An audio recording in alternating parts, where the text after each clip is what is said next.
kids and athletes have one thing in common: hope. They hope for the future. Welcome to the highly anticipated second series of Kuul Conversations.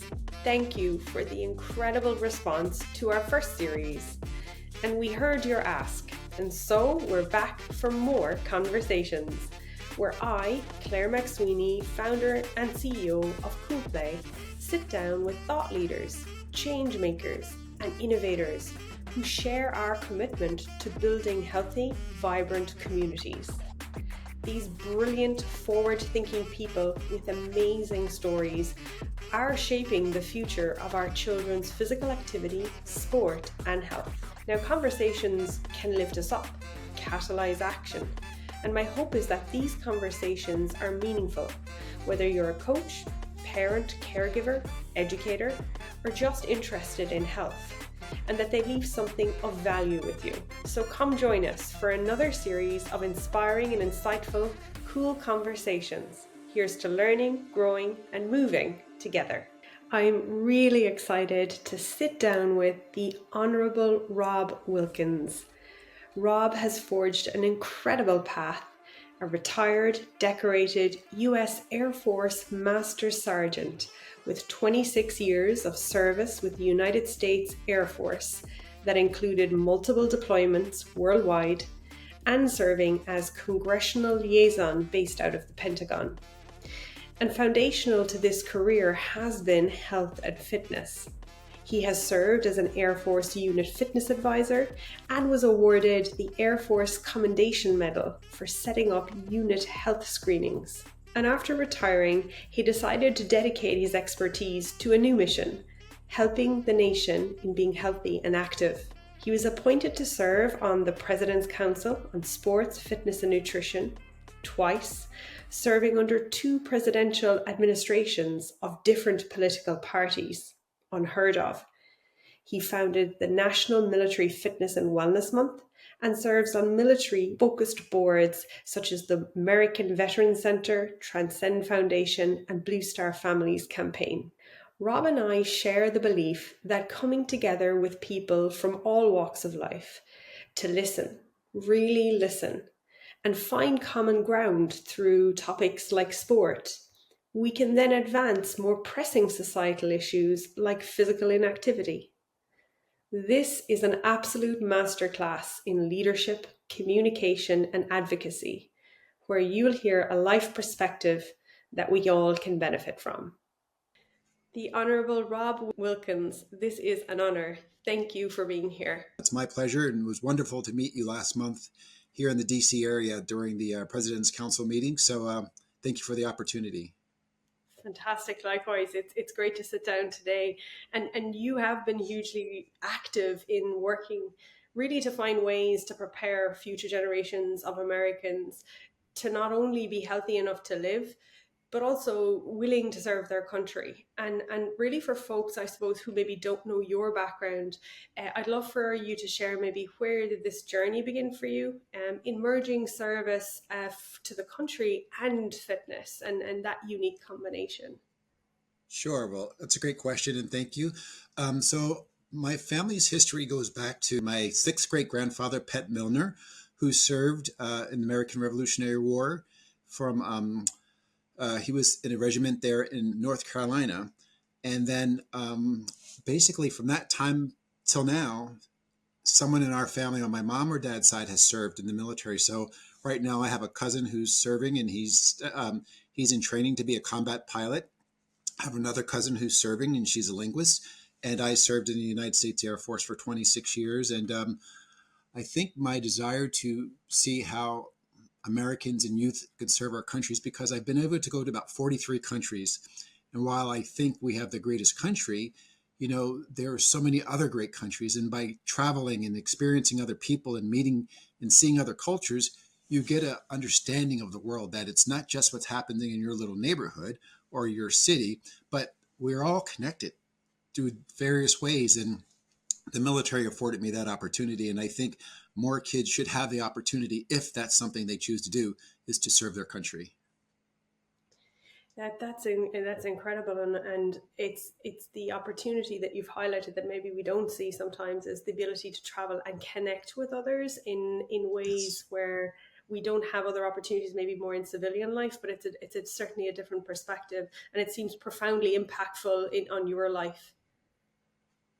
Yes, it has, because I've been able to go from places till Darfur to Portofino, Italy. What so different, but it's the people who connect with you, and the people that you meet, and the stories that they share with you. And I find that we have, no matter where you're from, we have a lot of things in common. We want to be healthy. We want our children or our families to do well. We want opportunities. We want to be healthy, and that's the key here for me, is being healthy. And with so many people, especially in America, being unhealthy, how do we get them inspired and motivated enough and provide them evidence-based information so that we can get them the right information to move their bodies and to eat healthy? Because I think for many, there's so much information, they get frustrated. They don't know which way to go. And when there's too much information, it often causes inaction. And so what we need to do is promote action. We need to promote them to do something to get their bodies moving and to improve their health. And how do you see, with all that sea of information, how do you see or think about that in trying to reach your messaging and messaging around that, where it is that evidence base and the science base to sort through that? How do you see us doing that in the best way we can?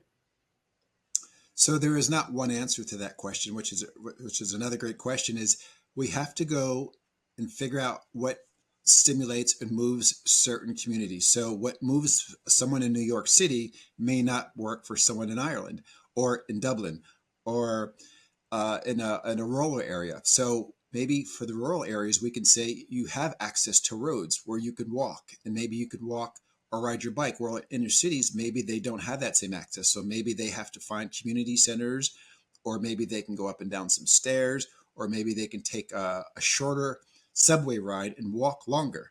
But we have to figure out ways that affect people where they're at. There's not a one solution for all problems. So we just have to keep talking and ask the people that it affects, how can we help you? Sometimes we want to tell people an answer to a question that's not going to work for them. So we need to get people engaged and say, here's what we know, tell us what you know. In between the two of our parties, we can come up with a workable solution. So it's that listening, that relationship building, that is Yes. core to being able to support people. Yes. And Communication's the key. yes, and if there's anything that from my interactions with you, it's something that is super strong as a communicator and as an integrator, and collaborating. And your work seems very much centered on this philosophy, maybe a first principle perhaps Mhm. of collaboration. You know, the right relationships, we work together in concert. They're force multipliers, if you like, on impacting and moving things forward. And you know, one of the things that you shared with me when we last spoke, and I thought it gave such insight into who you are, was the importance of conversation and actively listening, with empathy, that you just alluded to. You know, Right. can you sit across from someone and have that conversation and be respectful, and grow with them, even if you feel like you have very little in common with them? And can you find that common ground in your shared experience? I really recall that struck me when we last spoke, and Mhm. I wonder how you came to this perspective. I think it just happened. It was organic. That fortunately, when I was in the Air Force, I was a congressional liaison, meaning that I traveled around the world with members of Congress doing the business of America. And that I thought that the most effective members of Congress were those who actually took the time to listen to what others had to say. So while we knew what our agenda, what our goals were, if we did not do something that impacted or helped the other party we were talking to, would we be effective? So often you find ways that you can break down barriers. And I find music, art, sport, um, and food. If you can kind of find your way around those areas, you can start breaking down barriers. And then again, you find the commonalities. And then the person that you thought might not have a lot in common with you actually does.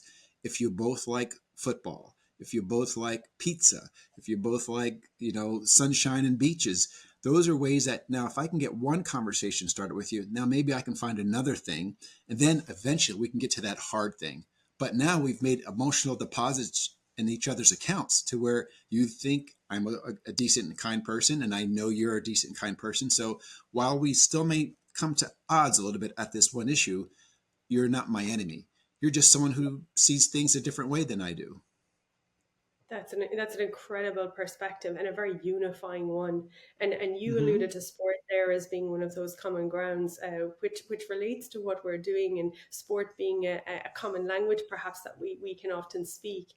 And I wonder, in in our quest to bring people together for that common cause, which we spoke of as being everyone fit, healthy, and active. That's what this moment is calling us for. What does that Great. look like for you? How do you see that? I see us coming together by through sport by working with disadvantaged kids, working with kids who have opportunities, working in schools. The President's Council has a big, powerful brand. And once you say, that it's something that our president has found, it's so important that he has his name on it. It's a powerful tool that you can go out into the community and get people to rally together. And even though we're going to have a tough time with next year's election here in the U.S., I think that sport can be a unifier again. Where kids from different parts of the country or different neighborhoods can come together and play sport. And one of the things I'm going to try to work on a little bit more is near military bases, there are lots of kids who've never been on the base. So maybe one way that we can break down these barriers, or them versus us, is we have a sport day. So on sport day, the kids from outside the gate come inside the gate, and then maybe at halftime or at the third quarter, we switch teams. So three kids from the inside from the base go on the opposite team. Now this makes these kids talk, and we also bring the parents on the base, and we give them tours of the base so they could see what it's like, because often people react to things they don't understand or they don't know. It's fear of the unknown.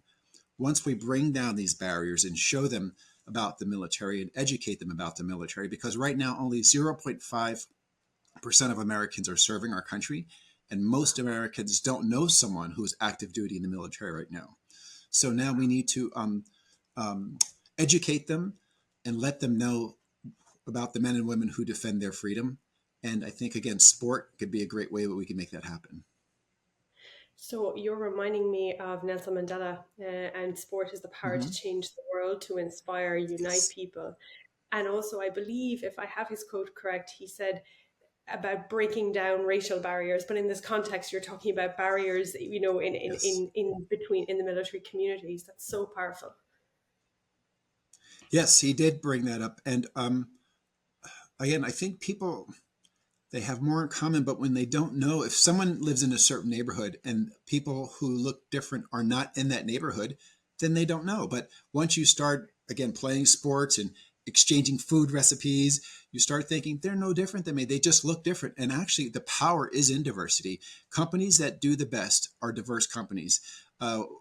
Me personally, I like meeting people with accents and from different cultures, and I love their foods and their customs and how while English is spoken one way in the US, it's spoken a different way in the UK or in Ireland, and how we all sometimes we can understand each other, but how you use words to express different meanings, and how you just, I don't know, I think it's just great to have diversity in your life. And the more different we are in some aspects, it's great.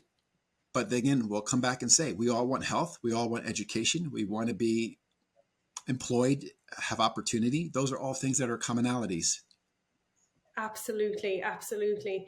And in some respects, despite our difference, like you're saying, those underlying principles of health and activity, Yes. and for our kids and for everyone, that unifies us in so many ways. And Yes. perhaps, we have so much information in the media, and it can very easily become polarized, whether about different Right. topics. And so it sounds like, a lot of what you're speaking to is coming back to the core commonalities, and using sport as a vehicle to be able to recognize that, and to move through it, and meet that, bring that diversity together, because we have so much to learn from each other.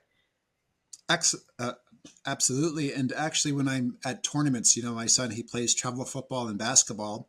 And when I'm looking at the crowds, when I'm looking at the participants, they're so diverse, but they're also so kind to each other. Like kids just want to say, can you throw? Can you run? Can you catch? And if you can, and if you're better than me, can you give me some of your techniques? Here's my Instagram. Here's my Twitter account. Let's exchange information.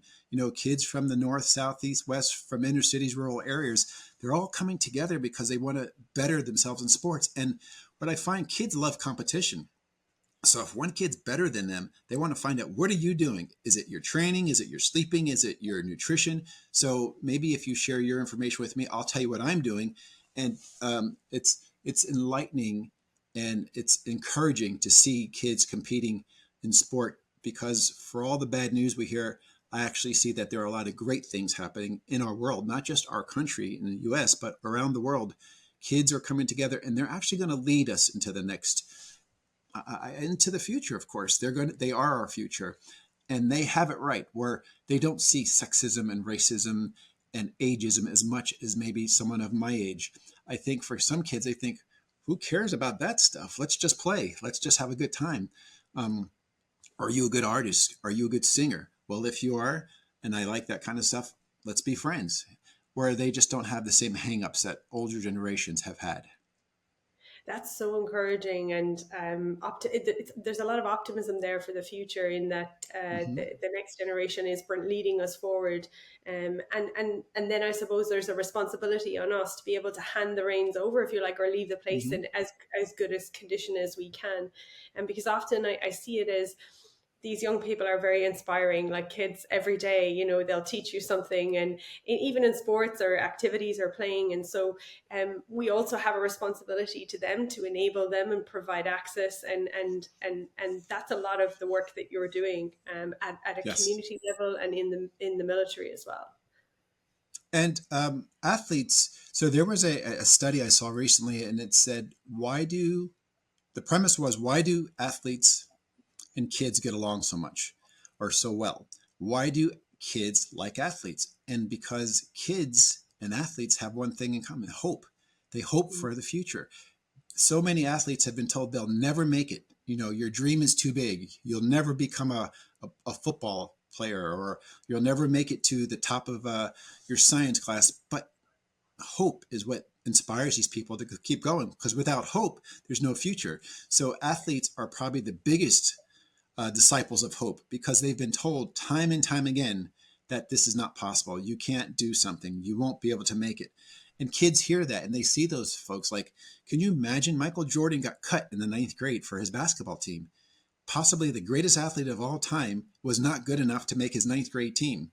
But because of the inspiration, because of the hope, because of the dedication, the work, and the support that he got from people around him, he became one of the most legendary figures in not just American basketball, but world athletics. So I think hope is a big component of the power of sports and the future of our country and our world, actually.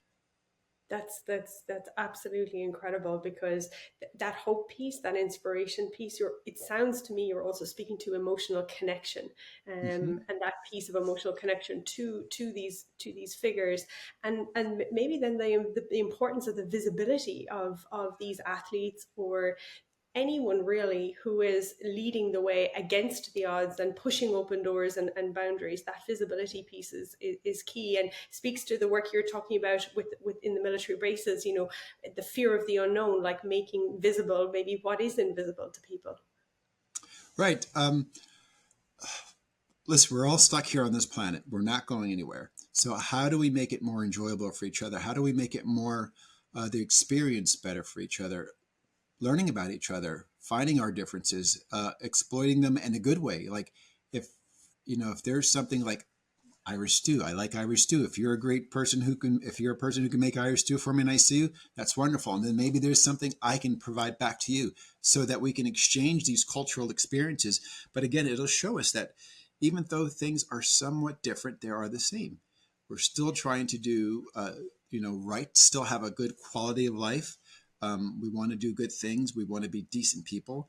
And again, using the vehicle of sport, exercise, fitness, it's a great way to help um, change opinions and to show that good things are happening around the world because we're so inundated with bad news. Right. When you see kids playing sports, when you see the smallest kids, 3, 4 years old, their coordination's not there yet, but their hope is to score a goal. Their hope is to catch that ball. And once they finally do, the first thing they do is they look up in the stands to their mom and dad looking for that side of approval. And that's just, no matter what language you speak, no matter where you're from, that's another great thing that we all have in common. We want our kids to have opportunity, but our kids also want to make, their parents happy. So I think sport is just the best lessons. No matter what it is, I think sport can help us.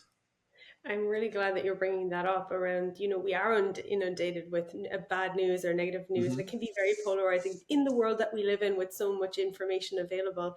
And do you think then that, more work can be done in shining a spotlight on all those examples because you see so much good, we are seeing so much good, and do you think that maybe we need to be looking at that, or that maybe the media could do a better job in being able to highlight this aspect? Sure, but we only can control what we can control, and to blame it on the media is not fair. So we all are our own media companies. You have social media, I have social media. We can promote these things and share them within our groups, but we can't depend on outside organizations to promote some of the good things that people are doing.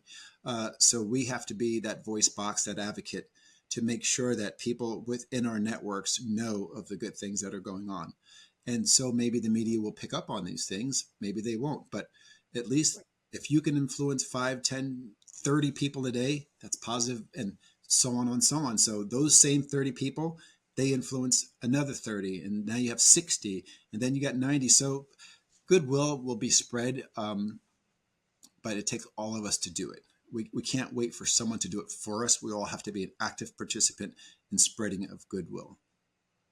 And Rob, what would you say on that note? What would you say is your goal, your mission right now in for yourself personally in this work?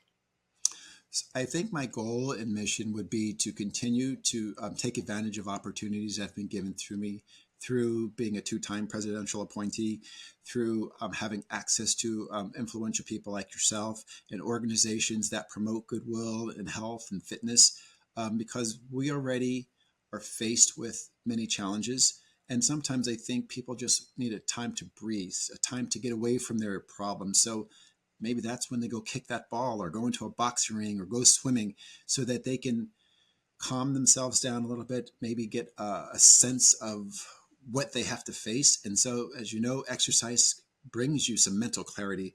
Exercise can calm you down.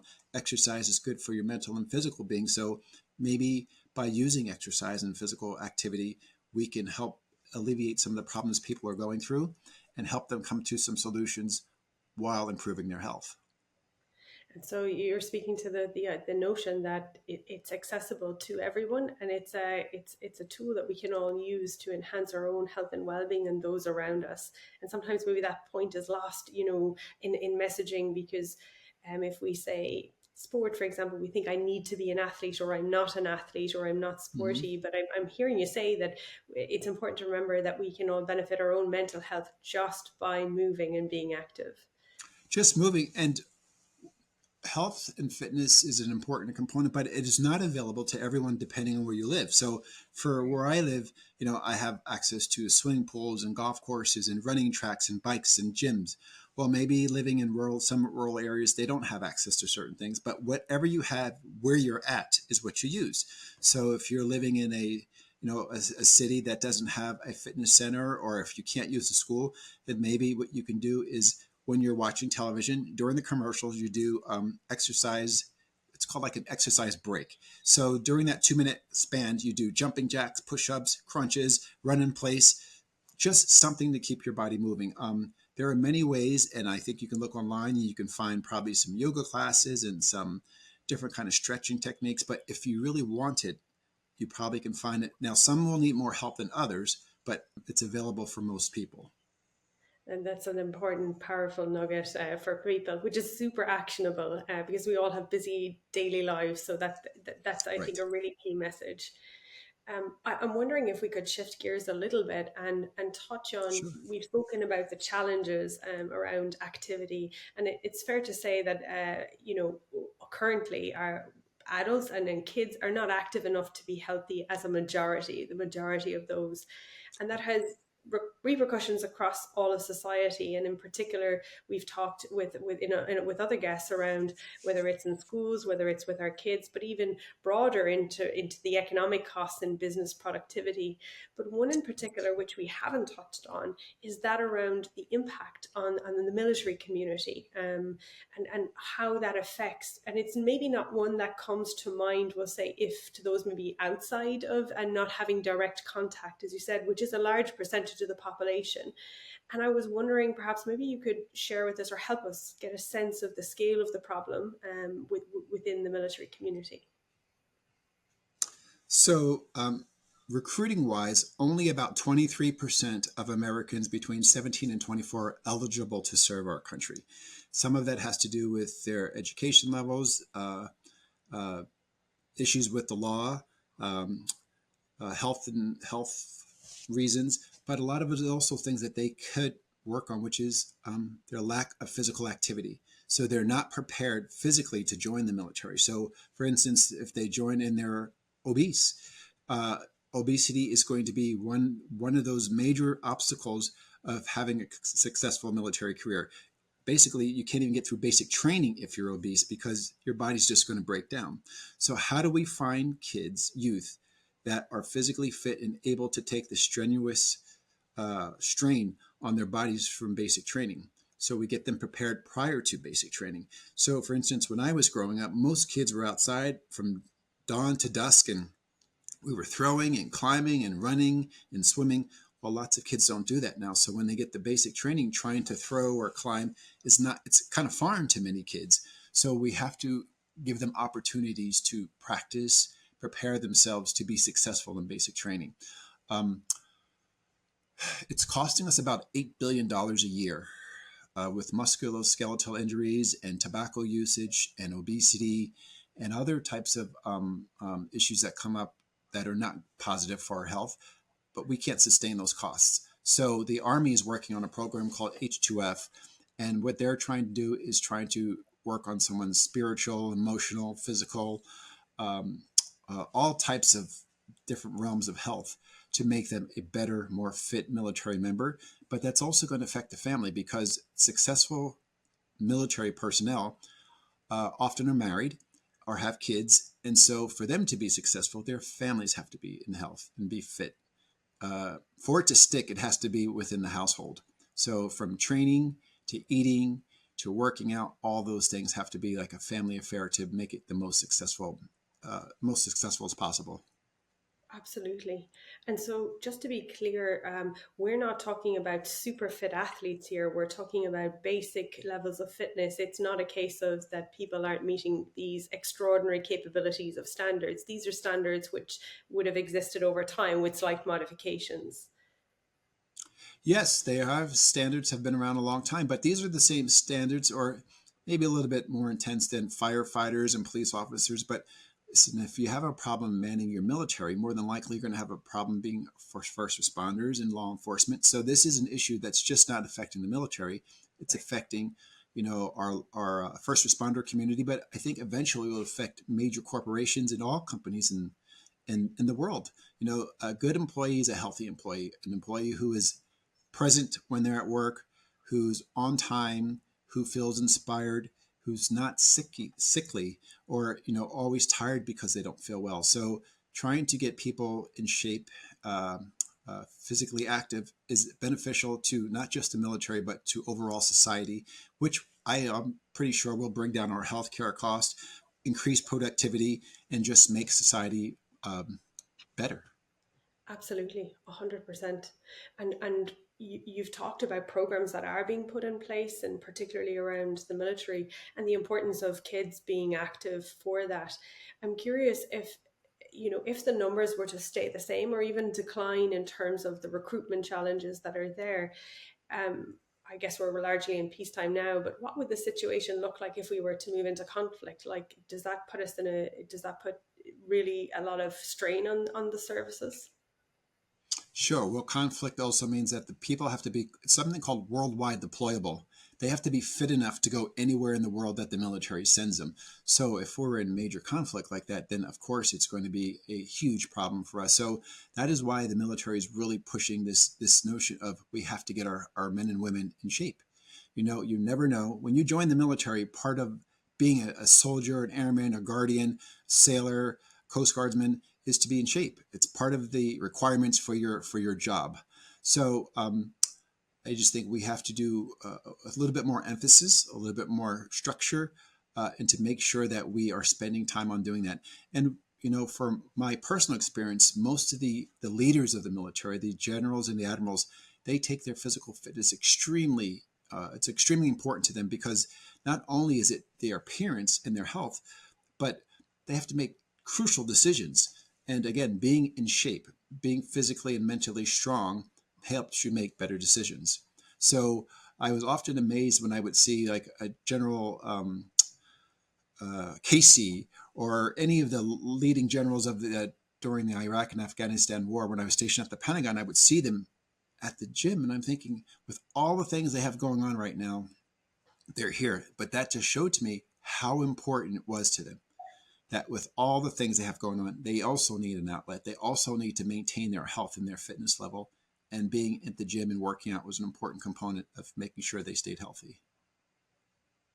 That is incredible. And I think lessons for us all, no matter how busy an executive you are running one of the Fortune 500 companies, if the key generals within at wartime can find time to for exercise for the benefits that it adds, I think it underscores everything you have just said around the importance of physical activity.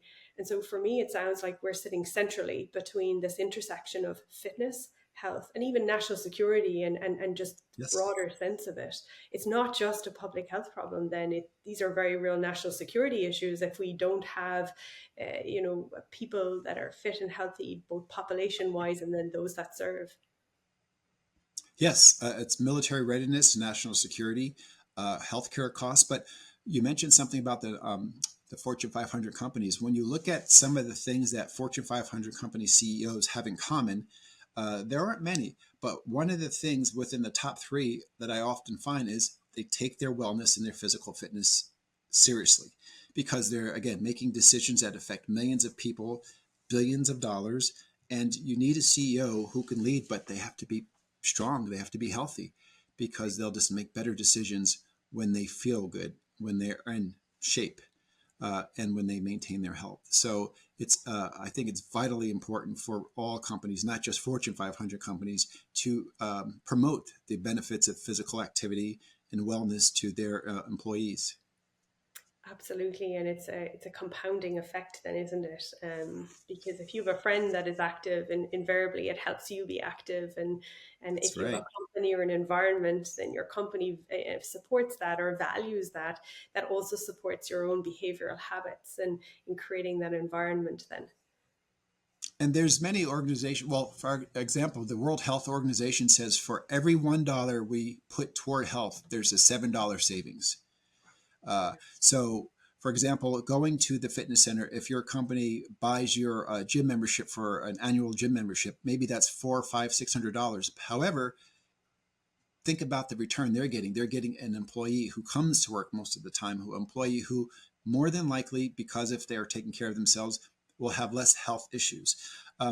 Years ago, there was a Dr. Ken Cooper, and he was a candidate to be the Surgeon General of the U.S.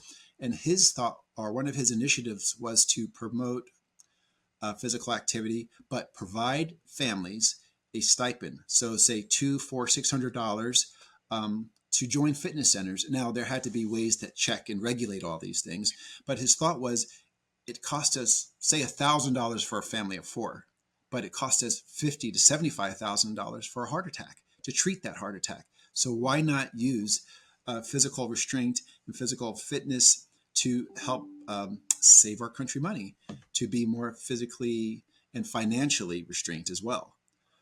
That makes sense to me. Maybe there are ways that communities and cities and states can provide physical fitness incentives if you go and work out and keep yourself at a certain weight based on what the insurance rates are or the insurance standards are, maybe there are ways to cut your taxes or to provide some incentives for families and members of cities and states that stay healthy.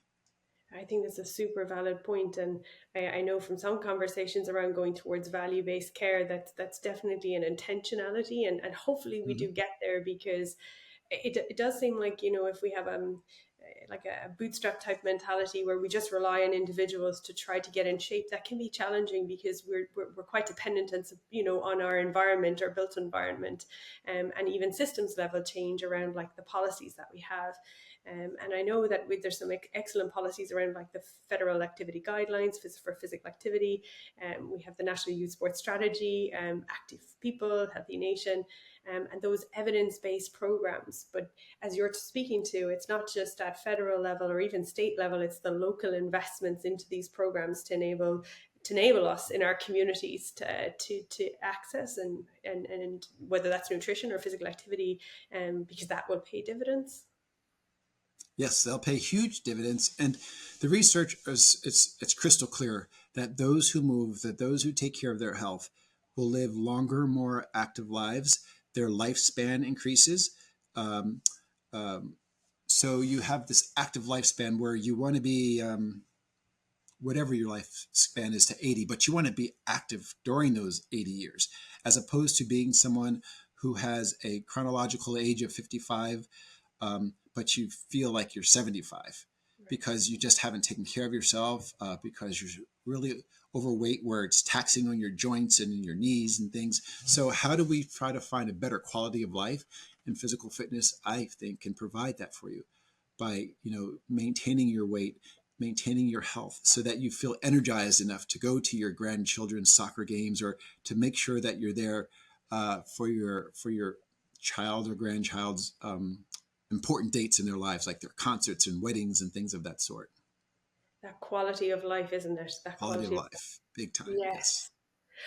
I'm curious, as you're talking, and we've touched on kids an awful lot around school would be one of those environments where children often access sport first or develop their physical literacy.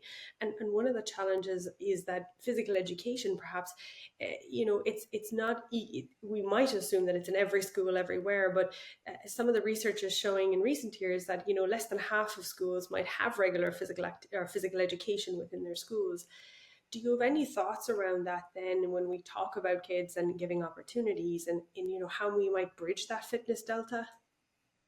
So that's going to take community involvement. I think that's going to take businesses and elected leaders and school officials all coming together. And again, the research shows that those kids who have access to recess, who have physical activity, will do better. It helps with their discipline. It helps with their test scores. It helps with their self confidence. It helps them become more inclusive because they're meeting and seeing kids from different, maybe in your class, there's no one else who looks different than you or has different customs than you, but maybe because you're on the pitch or the fields, you do meet other kids who are a bit different. So I would think that I'm not sure how to mandate physical activity in the U.S. With only 6 states mandating it. It's pretty tough right now, but it is an important component. And I think if you were to look at research and the data should drive all this.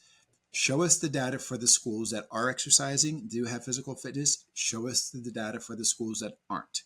And if everything else lines up similar, my my expectation is the kids who have access to physical activity will have less discipline problems, will have higher test scores, more self-confidence, will feel like they know how to operate within teams. They will learn lessons in leadership. So there are many, many elements and benefits that come from being physically active and having fitness classes.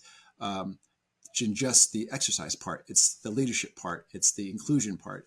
There's many elements that I think will benefit a child through physical activity. Absolutely, and you've spoken to there, like it's good. It's not any one person's problem or sector's problem. Even Mm-hmm. it's going to take us all to collaboratively work together. We might think, oh, it's the military's problem if they don't have, or it's the education's problem if they don't. But the reality is that it's an interwoven, intersecting society, and that we collaboratively need to work together on this, which has been a lot of your work. And even with the President's Council, correct me if I'm wrong here, but a lot of that is around, being able to say, well, we have a presidential program around schools and how we can support schools. And it may not be mandated, but we are providing and supporting the education sector, for example. Yes, so I think in education and physical fitness go hand in hand. They should be working together. These organizations should work together to find out how they can support each other. Because again, the research shows that those kids who do have access to physical activity do better in the classrooms. So if you're an educator, you're always looking for ways to improve test scores and improve discipline. There's a cheap way to do it: jump ropes, push-ups, jumping jacks, walking, running.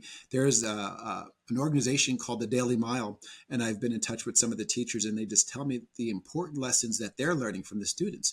The students, the first day it's kind of a funny thing to do, but by the 15th, 20th, 30th day in a row, they start knowing each other. So if a certain kid is not feeling well, the other kids might say to the teacher, so and so is not doing so well today. How do you know? Well, they've had 30 days of being physically active with this child. They know their behaviors. They know how they normally act. So it's just so many positive aspects and benefits. And but I'm the Pied Piper for physical fitness. So sometimes I think to have a better debate, you need someone who's anti-exercise or anti-physical fitness, which I think most people understand. Like, depending on where you're from, you don't have to be you don't have to be Simone Biles, but just moving, just doing a little bit more, even if it's parking your car farther away from the entrance to a store, to a restaurant, that few extra steps, times a day, times a week, times a month, makes you a healthier person. So I would just think, do whatever you can where you can. If it's dancing when no one's watching you, you get in the elevator and you move real quick, or you do something, you take a few flights of stairs, you just do things that make you expend more calories and move your body. Absolutely, absolutely, and it is finding all those different ways. And you've touched on a really interesting point there about kids. It's the social connection that they get, particularly post COVID, in interacting through play, through movement. Yes.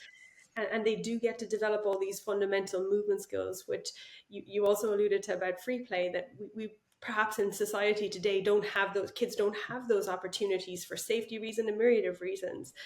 But all of these are really physical literacy, fundamental movement skills, confidence, competence.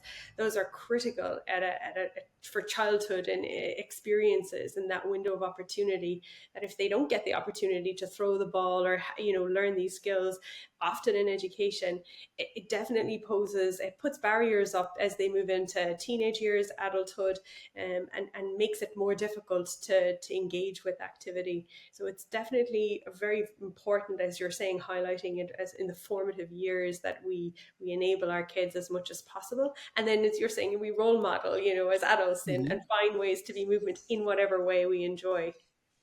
And the social connection is really important. So, for instance, in the physical fitness center I go to, there are 3 to 4 women who are probably in their 70s. Their kids are gone, their grandkids are, have their own lives going on, but they come because it's community for them. So they know that every day they come in the fitness center, there's a community of folks who are saying, "How are you doing?" Checking up on them. There's a sense of belonging. There's a reason for them to get dressed up. They always look so spiffy in their workout outfits, because it brings them joy, it brings them pleasure, it gives them a purpose. Again, but having that social connection with other like-minded folks who like physical fitness. So, we often ask them, how are you doing on your program, or you're looking fitter, and giving them compliments, because it's not easy. But at their age, and the way they act, it makes me not afraid of aging myself, because I'm seeing, because of physical activity. And they often tell us I've spoken to a few of them where they say they've been athletes their entire lives. So this is a practice that the longer you do it, the benefits really come when you're hit your 50s and 60s and 70s. There's a famous baseball player from the New York Yankees who's long passed. His name was Mickey Mantle. And he said, "If I knew I was going to live this long, I'd have taken better care of myself." That is powerful. That is Mhm. powerful. And it's never too late to start. It's never too late to start. Yes, you could start with, even if you just get up and down out of your seat a few times just to strengthen your core. Uh, Try that the first week. And the second week, maybe you stand on your leg for one leg for 5 seconds. Then you make it 10 seconds. There's all types of things that you can do. But the thing is to do something. Yes, yes, yes, yes. And the visibility that you talk about in, in your gym with those ladies, that is so powerful. I think that, so many of us, and you mentioned it earlier, we are it's all our responsibility to take personal responsibility for our own fitness and health and well-being, but also for our kids. We don't always know when we are role modeling, or we're being visible in a space for kids and for younger people, or even for other adults. And that's probably something worth being mindful of as well. We're continuing to inspire other people, and maybe we don't have to be a famous athlete to do it, even at a very local level. Right. I just saw a podcast yesterday where it showed Tiger Woods and his son Charlie, the mannerisms, and what the outcome, or what the conclusion was, that you never know who's watching you. So they showed that Charlie Woods has so many mannerisms of his father because he's watched his father his entire life. So people are always watching, and kids are watching you. So if they see their guardian, their mom or dad, their grandparents exercising and being physically fit, it's probably something they will pick up too, because they'll say, well, if it's good enough for my mom or dad or for my guardian or for my grandparents, it's good enough for me. But they'll also see the benefits of it from someone who might be, again, 70, 75, 80 years old, and they're active because they've taken care of themselves, as opposed to other grandparents who might not have had the same opportunities, or because they are sickly or having conditions that deal with health, they're not able to do the same things. Yes. So we're going to pay either way. We can pay now by going to the gym, taking care of our nutrition, being physically fit, sleeping, having spiritual wellness and mental wellness, or we're going to pay later, where if we have not invested in our health, the return is not going to be good. It's just not going to be it's going to be a lower quality of life. And for many of the issues that ail us, they are preventable. Yes, yes. And that is the key point there, is that they are preventable and we can do something about it right now.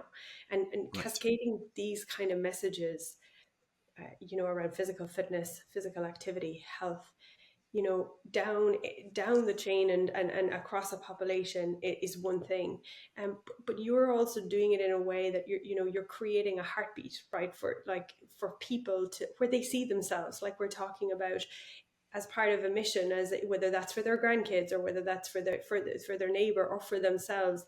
um, and I think really key in any movement or behavior change at scale is that they're an important part of that they feel an important part of that, because for people to buy Mm-hmm. into it, that's really key. Now that's no easy mean feat, what you're doing. So it's a call to action. If you make them feel like they have something, uh, that there's some responsibility in taking care of your health, because you can't leave it up to the doctor. You can't leave it up to someone else. You have to be an active participant in your own wellness.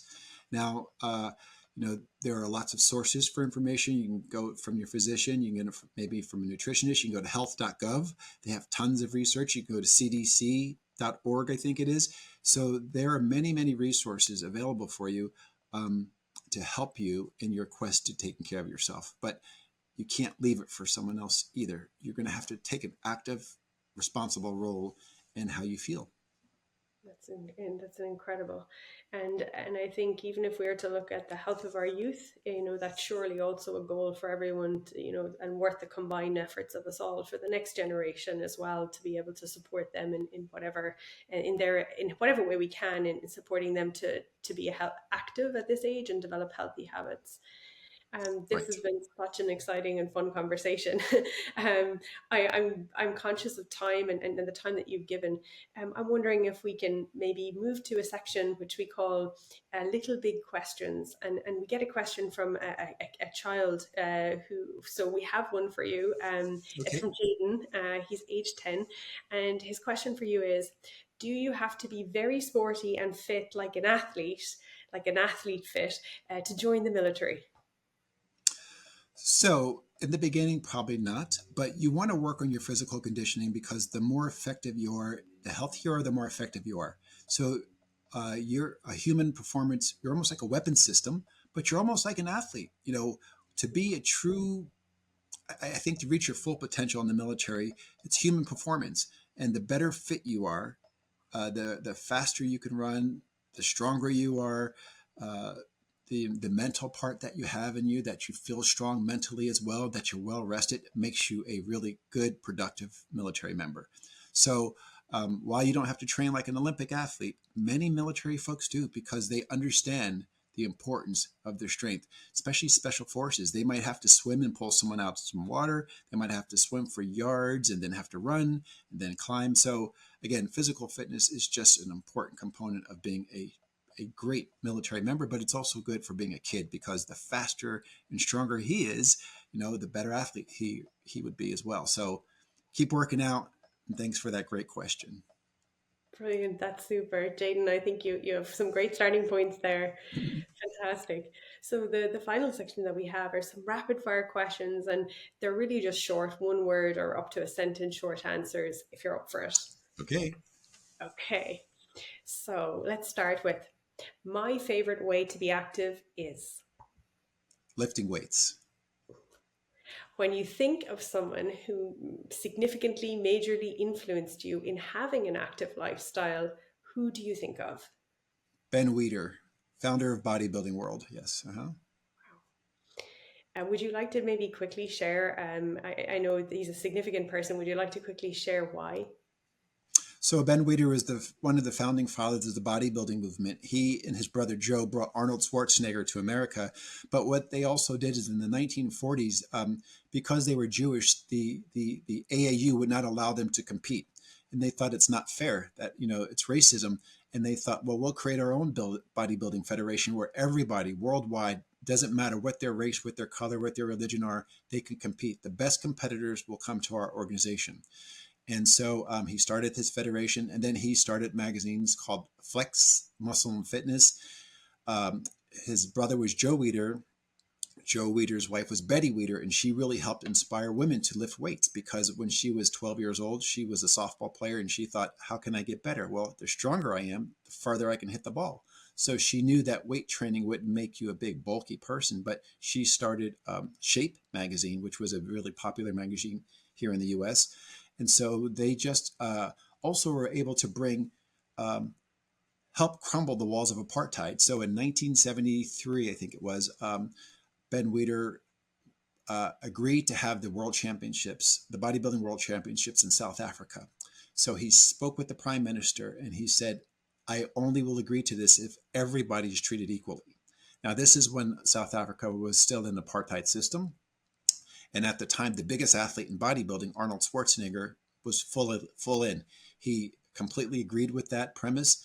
And he said, if they don't treat everybody the same, I'm not coming. The bodybuilding community is not coming. And they were the first sporting body to start breaking down the walls of apartheid in South Africa.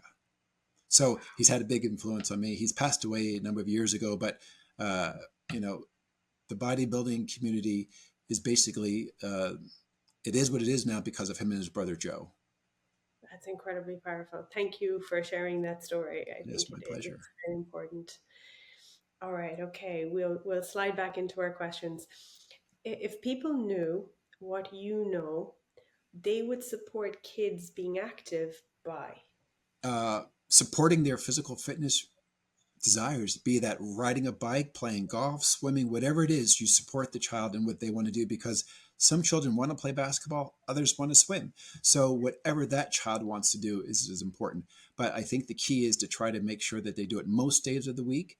150 to 150 minutes if it's casual, 75 minutes if it's intense. But the key is doing it on a consistent basis. Powerful. Sport is. Sport is powerful. Sport is inclusive. Sport brings us together. Sport breaks down barriers. Sport is vital. Service is. Service is important for the perpetuation of our community. Service is important to help others. Service makes us all better. Service is powerful. Service is inclusive. Yes. My guiding philosophy is Live every day to its fullest. The next day is not promised. So exhaust all you have every day and do the best you can. inspiring. The power of our youth being active is The future of our world. Active children, active kids will be healthier kids. And the healthier they are, the more their brains can just think of wild things that we can't even think about right now. So having them healthy and active and full of ideas and thoughts is really, really important. wow. And to finish off, my vision is To keep promoting benefits of sport and health, inclusion, and to make sure to be a powerful force in our country, in our world, and make sure that if I can dream it and things can happen for me, they can happen for you as well. Everything is possible, but you got to work. wow. And on that note, that is an incredible way to wrap up this conversation. And before we do, I'd really like to be able to point folks to where they can follow you and your work. Where would you like us to direct them to? Probably at Rob Wilkins 359 at Instagram. Okay. But I'll send you the link for sure so that you provide the right one because I don't even remember my own Instagram tag. So I'll make sure I send it to you so that we know for sure. Yeah. Fantastic. And we can put that in the show notes then. Yes. No problem. Awesome. Listen, the Honourable Rob Wilkins, thank you so much for this absolute masterclass in leadership, communication, advocacy. I deeply appreciate all the work you're doing to improve the health and the readiness of youth, and honoured to have this conversation with you. Thank you for your service. Well, thank you. And thank you for what you're doing too, because it takes all of us to do something. And what you're doing is vitally important too for the lives that you're affecting, the kids that if it wasn't for you, you don't know, maybe they wouldn't have access to sports or even have the dreams they have. So you're doing just as vital work. And thank you for this opportunity. I appreciate the kind words. Thank you.